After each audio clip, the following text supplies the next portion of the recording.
Come to the floor with a series of my colleagues from the Senate Foreign Relations Committee on the Democratic side to enter into a colloquy about this administration's chaotic and incoherent approach to foreign policy.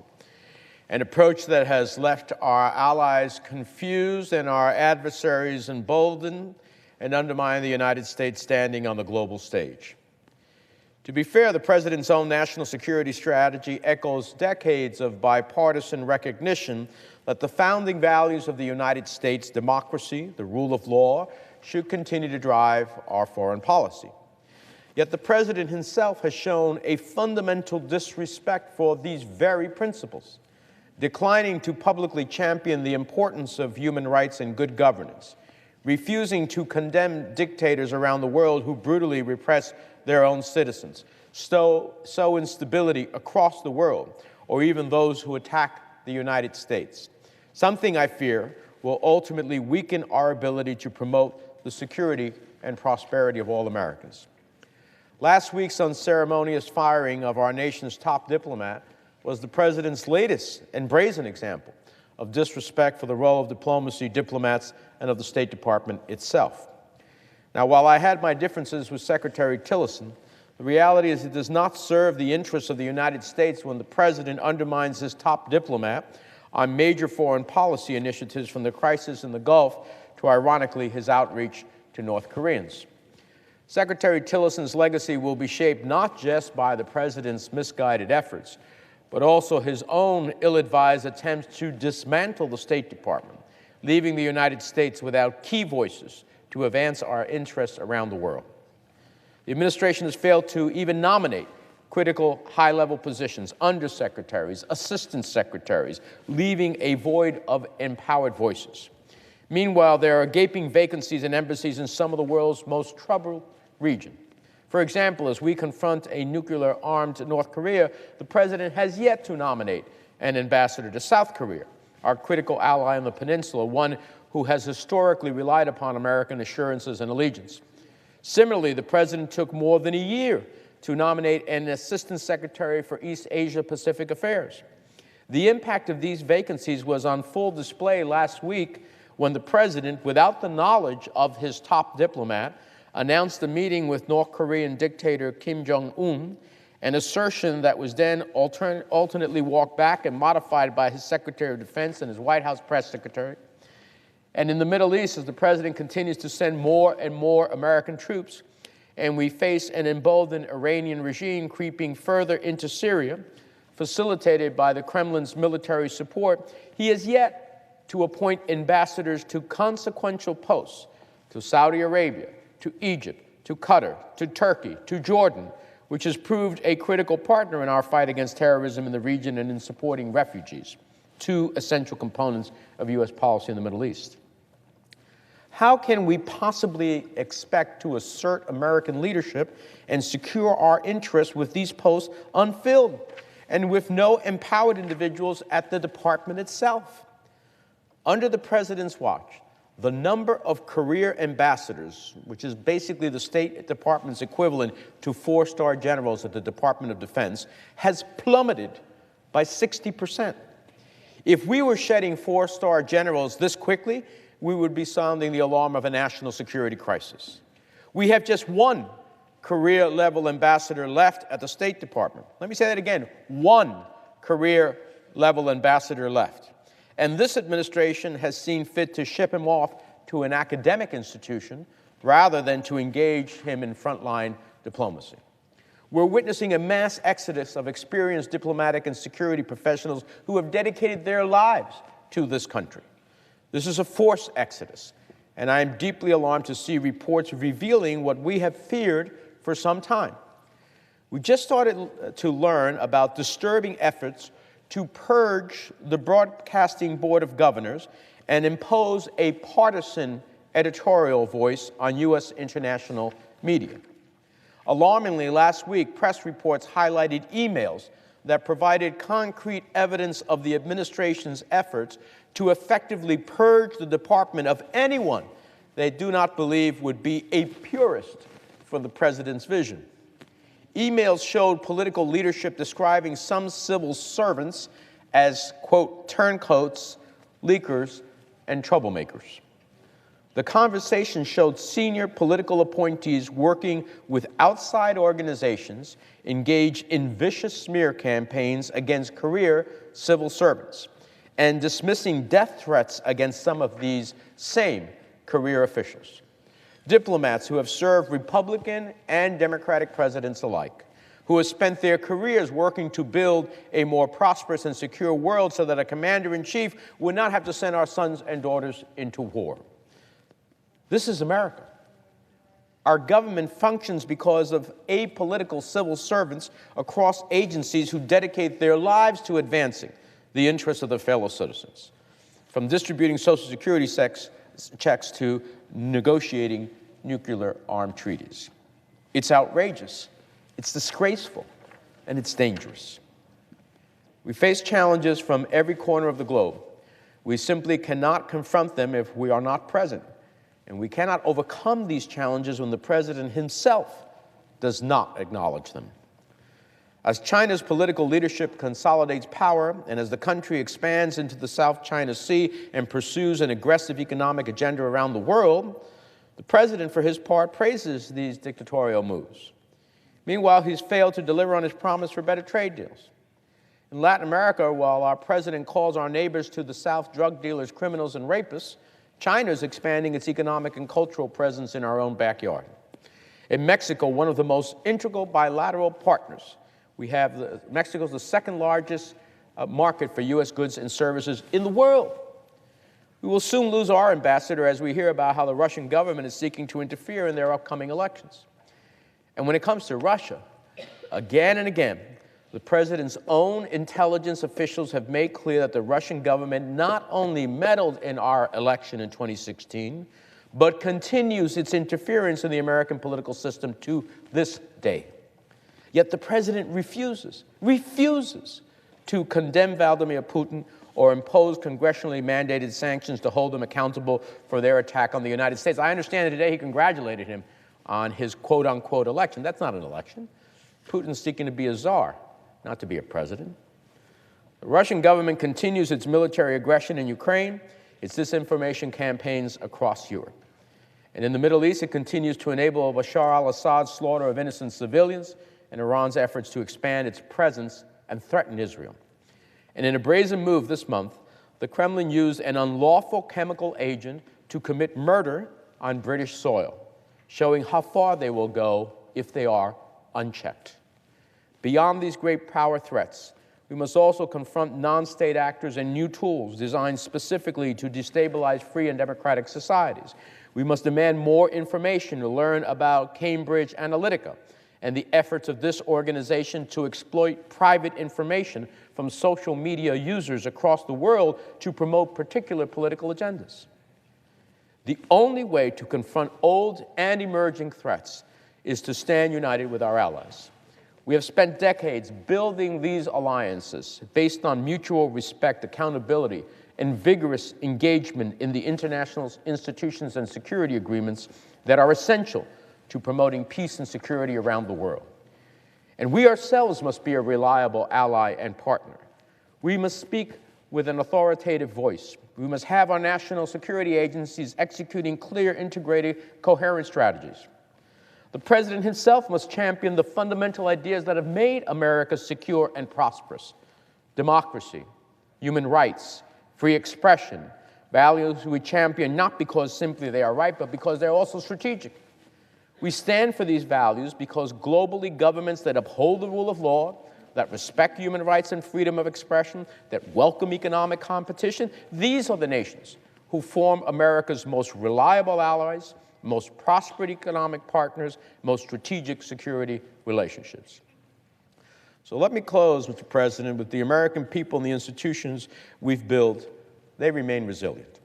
Now more than ever, Congress must exercise its role as a co-equal branch of government when it comes to our foreign policy.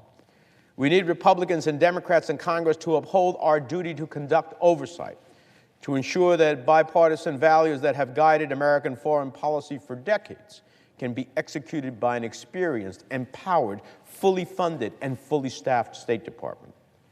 Together, we must ensure that our reputation as a leader of nations is not eroded by a president and an administration who thus far, in my view, far from putting America first, threatens to leave America isolated and behind. That is our challenge, that is our choice, and I appreciate that some of my colleagues have joined us in this regard, and I will yield the floor, Mr. President.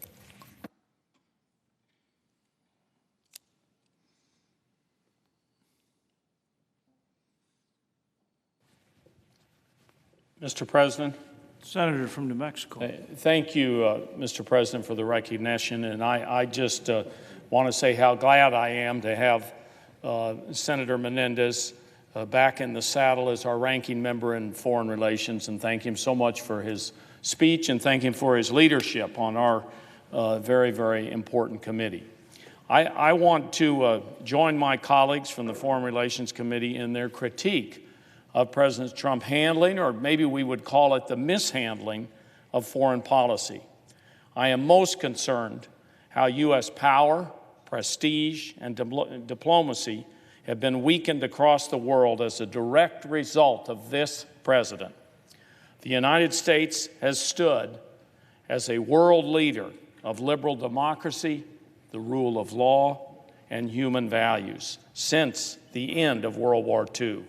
Our actions abroad have not always been perfect, but over the decades we have earned the world's respect because we have acted on our principles.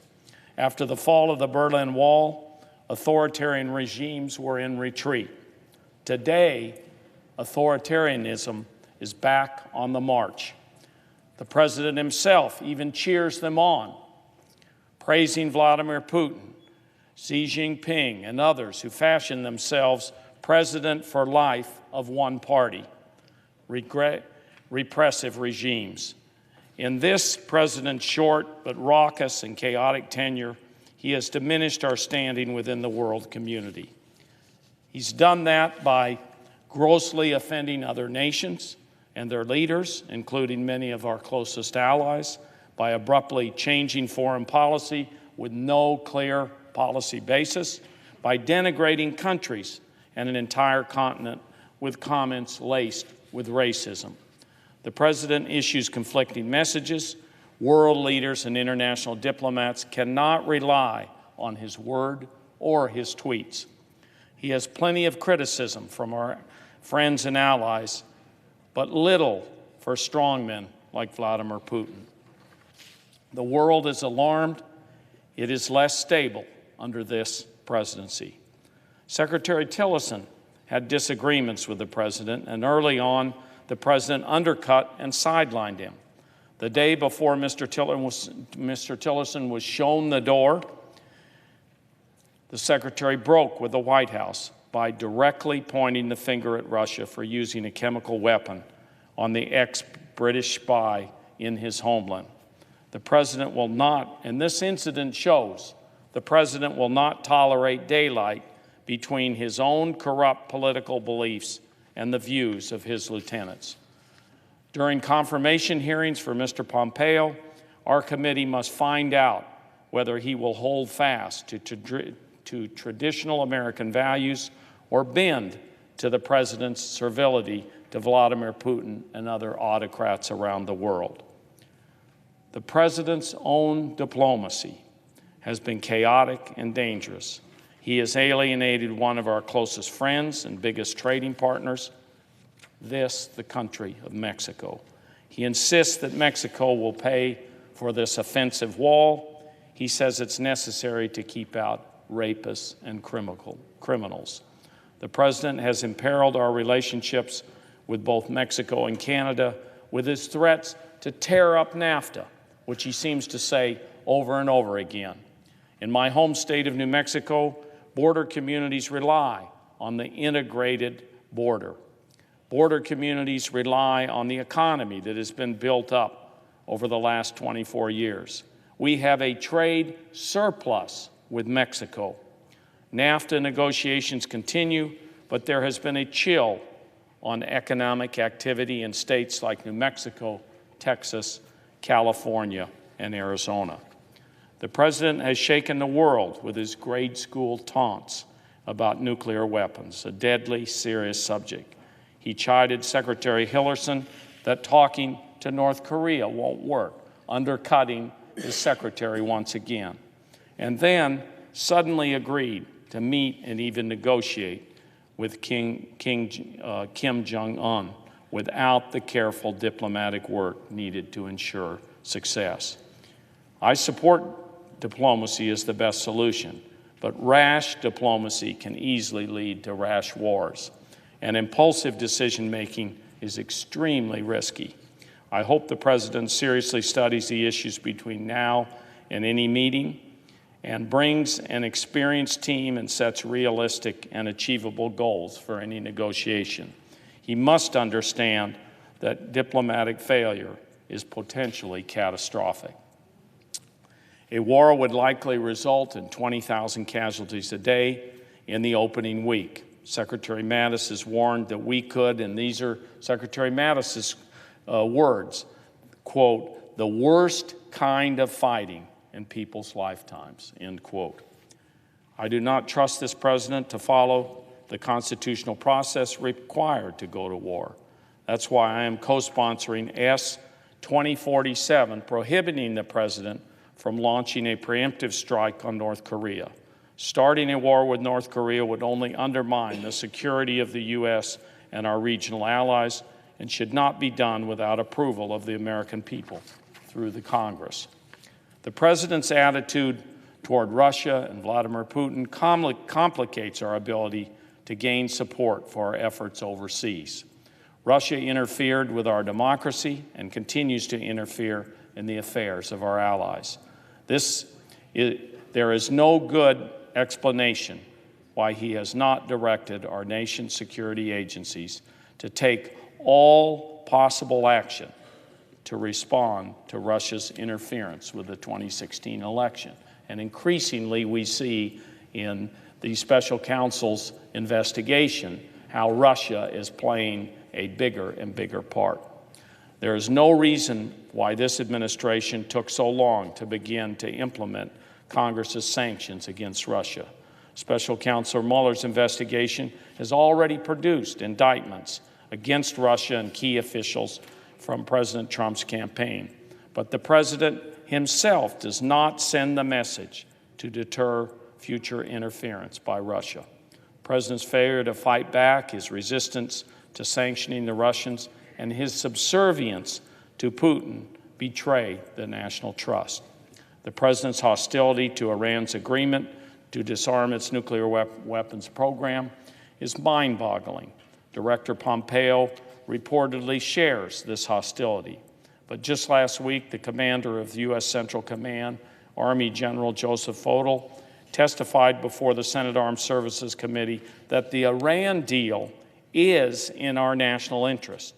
Defense Secretary Mattis and Joint Chiefs of Staff Chairman General Joseph Dunford also agree. And our close allies, also signatories to the deal, agree it's in the international community's interest. This is not the United States the world has come to know, rely on, and believe in. The president's failure to protect our national interests weakens our position within the world community. Morale at the State Department is suffering as our foreign policy suffers. Any new Secretary of State must work to reverse this. This Congress and the world have watched as the President and the Secretary of State have hollowed out the State Department.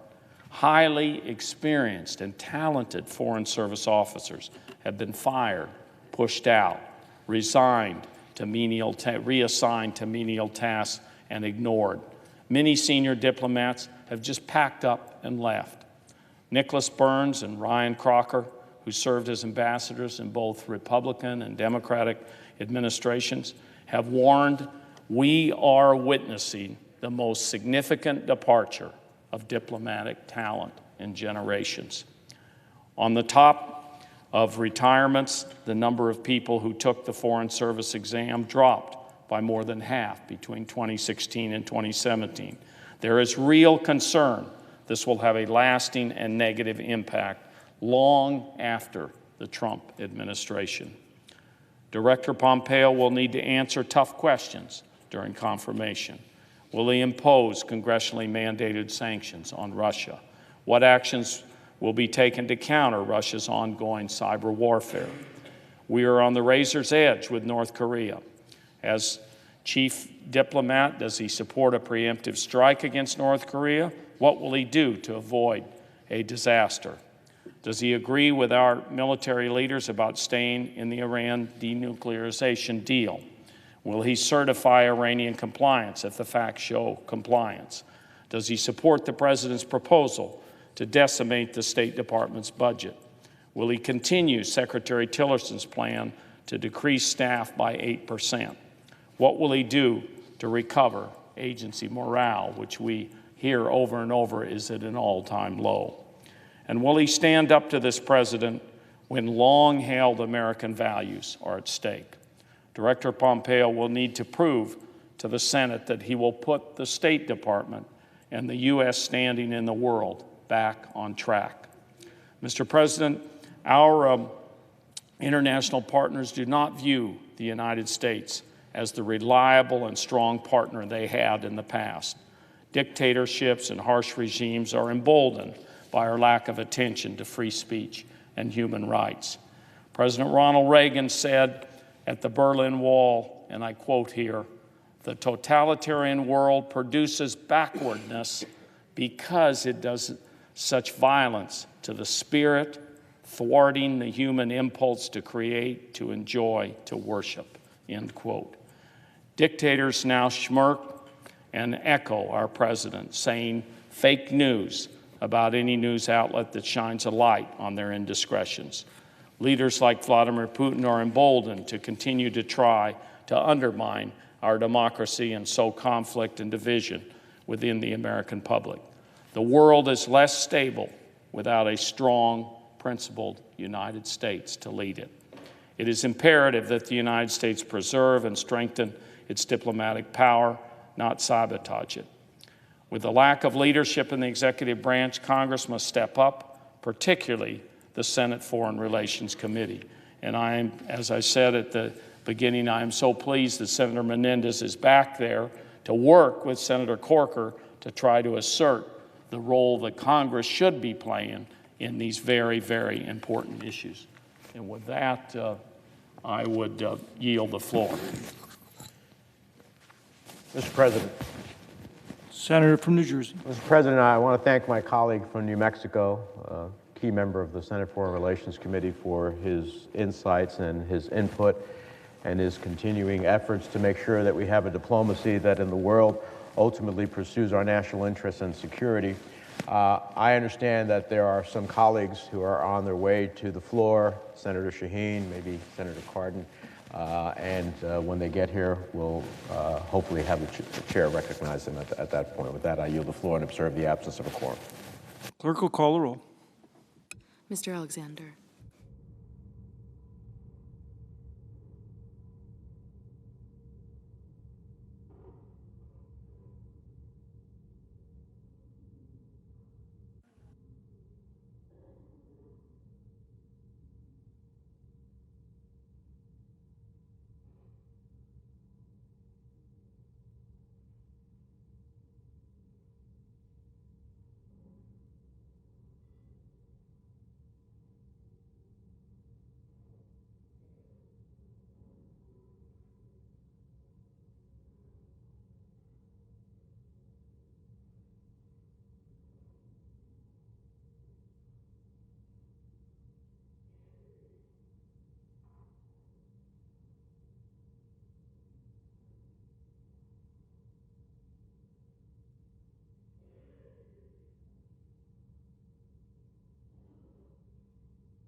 Mr. President, Senator from New Hampshire, I ask that the quorum call be lifted. without objection. Mr. President, I'm pleased to join Senator Menendez, the ranking member of the Senate Foreign Relations Committee, and my colleagues from the committee to talk about the importance of diplomacy as we look at the many challenges and conflicts that the world is facing right now. From North Korea to Syria to Venezuela, there's really no end in sight for growing tensions and conflict in the world. Our military presence in Afghanistan is growing. We have approved lethal weapons for Ukraine, and we're forging a new partnership with NATO in Iraq. I support these efforts, but without a vigorous diplomatic capability to back our military, these initiatives risk failure. Sadly, instead of providing for a robust diplomatic corps, the administration has laid the foundation for a weakened U.S. hand on the international stage. This ultimately places Americans at risk. And as Secretary of Defense Jim Mattis has said, it forces his men and women to buy more bullets. Even equally critical is the opportunity this provides for the great power conflicts to continue and to fester. Now, in November, I wrote to then Secretary of State Rex Tillerson with the Senate Armed Services Committee Chairman John McCain to express bipartisan concern over the administration's State Department hiring and promotion rates. I was told that the statistics we had received from the American Foreign Service Association were wrong, and that the redesign of the State Department is not forcing anyone from their jobs. Unfortunately, since that time, the State Department has lost even more precious diplomatic talent. Congress has received a budget request that cuts even more personnel, and Foreign Service hiring and promotion rates continue to plummet. Last month, the highest-ranking senior Foreign Service officer, Tom Shannon, announced that he, too, would be retiring. And with his retirement, we will have no senior Foreign Service officers serving in the department's leadership.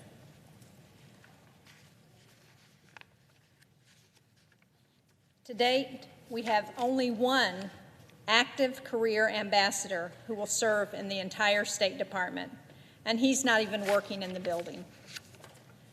Aside from the mass exodus of critical talent, we're allowing decades of investments made by our country and our diplomats to dwindle along with their ranks. For the past 2 years, the Senate has also received abysmally low budget requests for the State Department and USAID. Meanwhile, our problems aren't declining.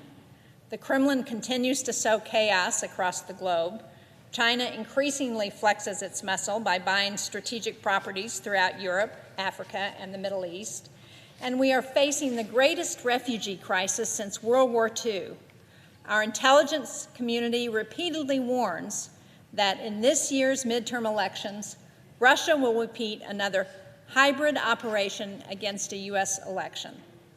The obvious response to these challenges should not and cannot be to reduce the operational capacity and personnel of the lead agency that's responsible for alleviating global crises and promoting the United States public face throughout the global outreach. That is the State Department. Just this month, the New York Times revealed that the State Department had failed to spend any of the $120 million allocated to fund the Global Engagement Center, which is aimed at countering state-led misinformation campaigns. So that while America is under attack and Western democracies are under attack by disinformation campaigns, the State Department's response has been totally insufficient. It has been not to spend any of the money that Congress has allocated. It seems the administration is completely unaware of Special Counselor Mueller's indictment against Russia's Internet Research Agency. So I want to just spend a minute to read from excerpts of Mueller's indictment of 13 Russians that came out last month. And I think it reminds everyone If we can look at this through objective eyes, it reminds us all of the threats that we face because of Russia's interference. So, as stated in Mueller's document, the Internet Research Agency, which is a Russia organization engaged in operations to interfere with elections and the political process. And I'm quoting now from the indictment. By in or around September 2016, Research Agency's monthly budget for Project Lakta, that's its interference operation in the United States, so this is what Russia's doing, exceeded 73 million Russian rubles. That's over 1.25 million US dollars. So they are spending on a regular basis $1.25 million in American dollars on this interference operation. So for all of the people out there who think that this is a partisan issue, this is not a partisan issue. This is an issue about interfering in our democracy, and we can see how much they're willing to spend to do that. Continuing to quote from the indictment, defendants and their co-conspirators also traveled and attempted to travel to the United States under false pretenses in order to collect intelligence for interference operations. In or about 2016, the defendants and their co-conspirators also used, possessed, and transferred, without legal authority, the Social Security numbers and dates of birth of real U.S. persons without those persons' knowledge or consent. Using these means of identification, defendants and their co-conspirators opened accounts at PayPal, created false means of identification, including fake driver's licenses, and posted on Internet Research Agency, the Russian entity that is doing this, controlled social media accounts.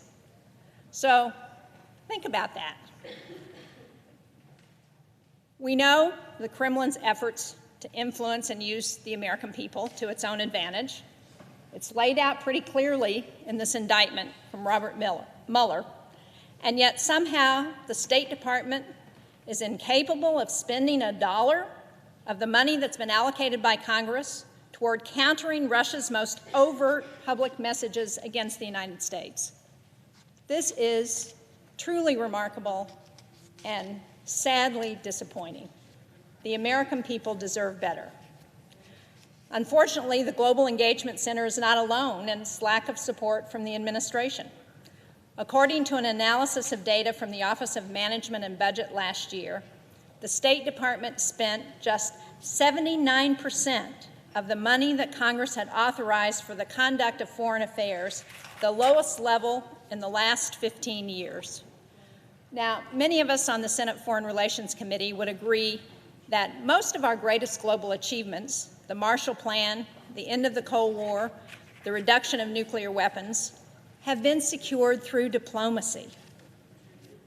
Without it, I fear we will stray far from President Trump's ideal of brokering deals and instead cause irreparable damage to one of America's most precious resources, our diplomatic corps.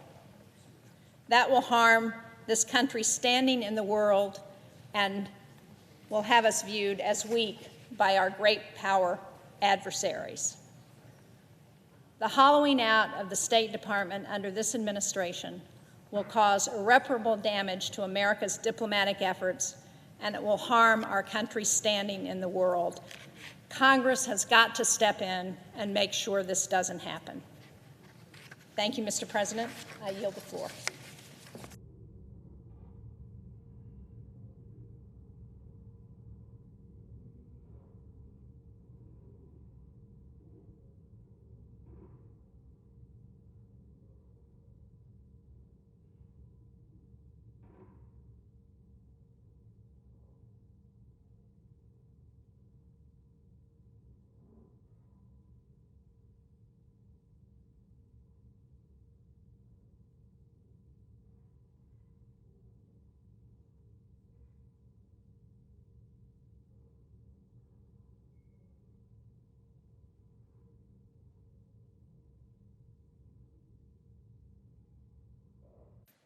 President.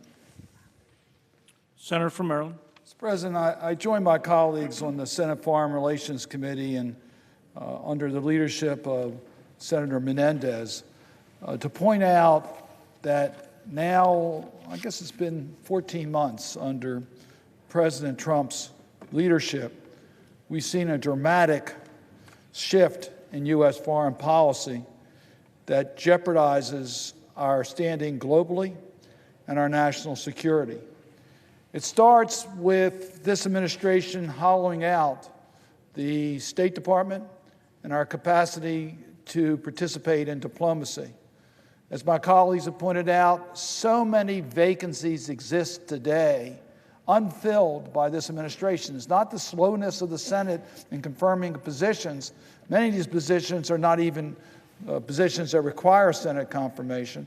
We've seen an excess of the most experienced people in the State Department, and the capacity of the State Department has been dramatically reduced.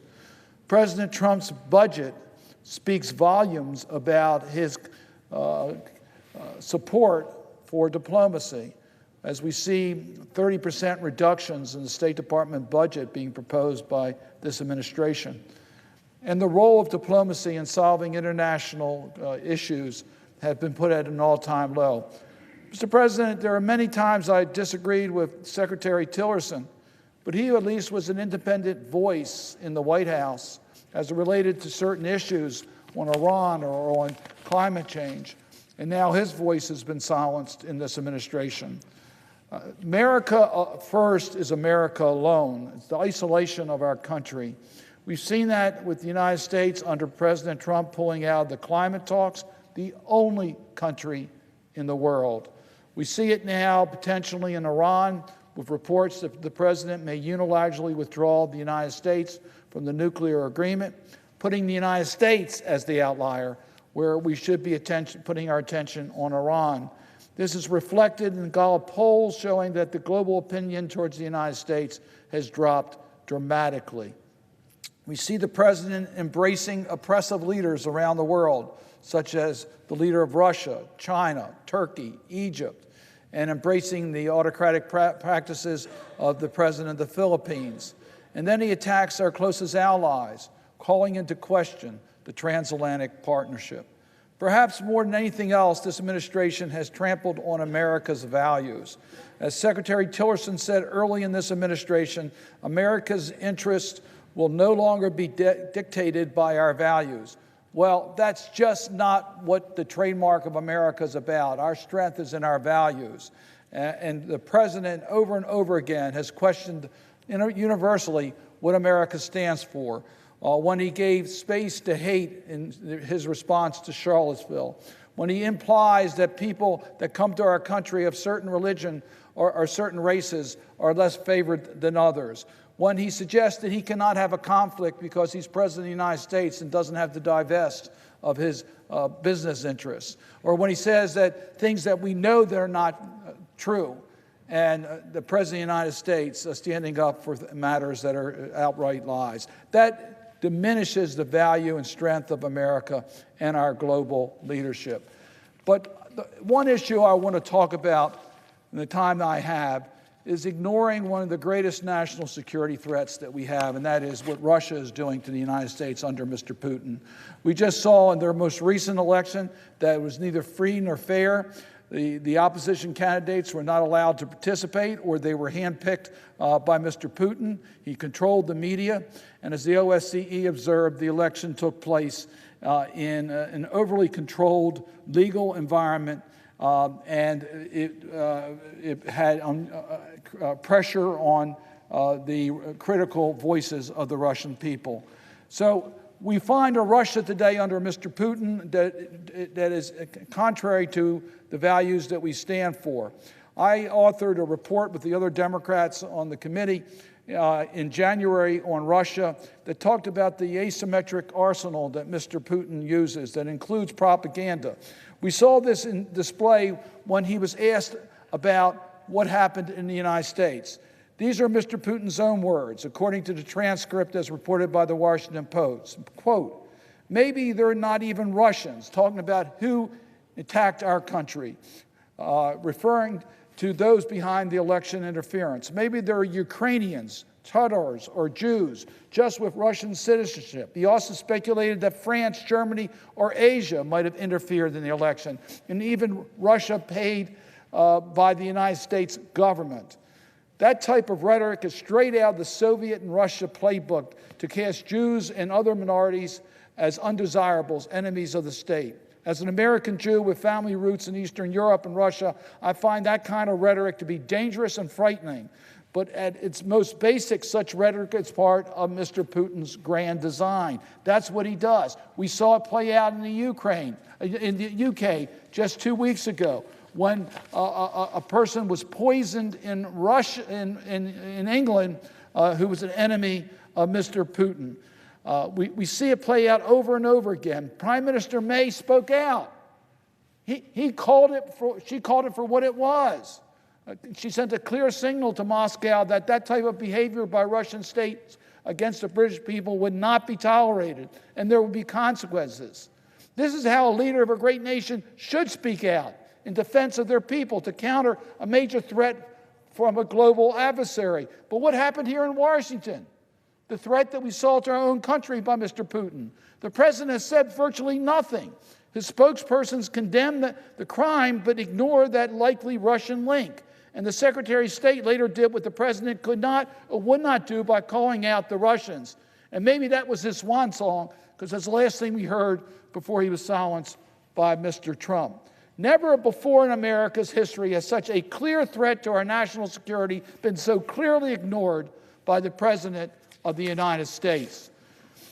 The President's difficulty in publicly acknowledging the Russia threat and leading our country forward to combat that threat is one of the most perplexing and reckless pieces of Mr. Trump's disastrous foreign policy. We in Congress took action. We passed legislation. We passed mandatory sanctions against Russia. And yet this administration has not taken fully advantage of the law we passed. The president needs to protect America's interests, not appease Mr. Putin. Mr. President, the Congress' role in shaping and advancing U.S. foreign policy has never been more important. And I will continue to advance legislation, conduct oversight, and speak out about these important issues in the name of the American people and the values and norms that define us and our place in this complicated world. I'm proud to be part of the group of senators that will stand on this floor and work to make sure that we protect our national security interests. I yield the floor.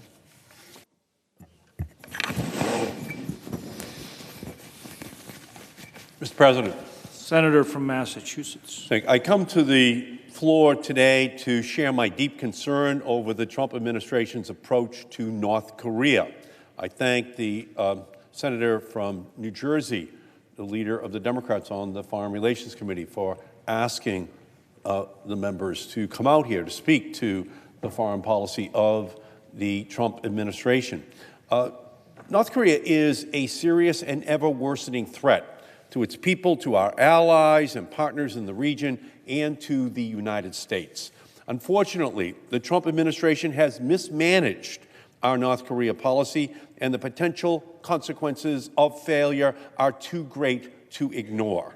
North Korea may have bent over backwards to appear conciliatory during the Winter Olympics and through its offers of talks with South Korea and the United States, but Kim Jong-un has not stopped his dangerous activities. Far from it.